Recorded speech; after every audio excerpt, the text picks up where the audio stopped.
kusoo dhawaada mar kale 3 sheeko oo qosol badan oo aan filayo inaad ka heli doontaan balse inteenan u gudbin waxaan ka codsanayaa inaad muuqaalka like inoo saarto asxaabta kalena aad gaarsiisaan. Sheekada koowaad, wiil ciyaalka xaafadda ayaa hadda ka hor Soomaaliya ka soo dhoofay. Norway ayuu soo galay. Macalinka markuu muddo joogay ayay isbarteen qof shidan oo Norwejian ah. Markay xoogaa wada socdeen, guur ayay ku heshiiyeen. wuxuu dhahay, aabahay ayaan u sheegayaa.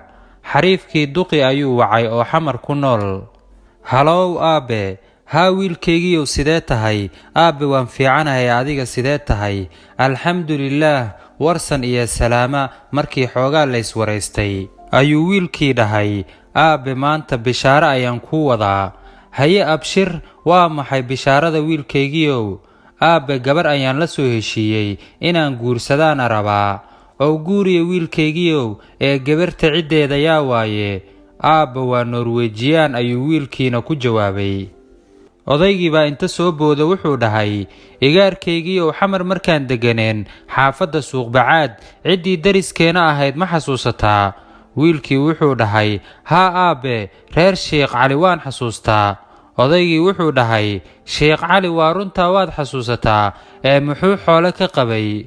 wuxuu ku jawaabay wiilkii, aabe dibi ayuu lahaa. wuxuu dhahay odaygii, baraafa wiilkaygiiyow, dibigaas cidda muxuu nacfi u lahaa?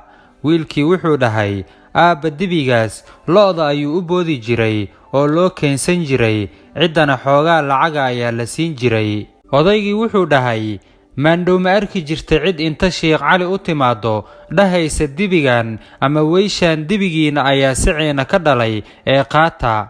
wiilkii wuxuu dhahay, maya aabe. odaygii wuxuu dhahay, haddaba igaarkaygiiyow, haddaad dibigii Sheekh Cali Norway ka noqonaysid, garabkaaga allaha galo. Emotional damn it. Sheekada labaad, Juxaba isagoo hadda ka hor dameerkiisa saaran baa nin ku yidhi isagoo yasid ula jeeda, Juxow markii aad halkaa ka soo socotay dameerkaaga ayaan gartay ee adiga kuma garan. Juxaba ugu jawaabay, waa runtaa oo dameerada iyaga is yaqaana.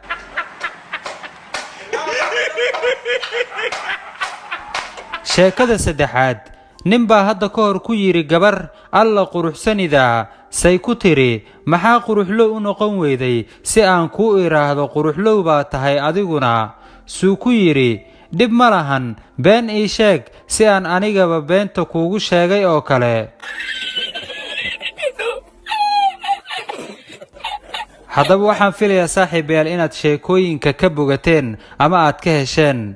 inala wadaag sheekada sida khaaska ah kuu soo jiidatay adiga. sheekooyinkan sheekooyin la mid ah oo qosol badan, kuwa xigmad leh iyo kuwa garaadka kobcinayaba waxaad ka helaysaa page-kan Axmed Cabdikariim waaye arag ee ka bogasho wacan. muuqaalkanna like inoo saara si uu dad badan u gaaro, saaxiibada kalena waxaa laga yaabaa inay ka helaane inoo sheer gareeya.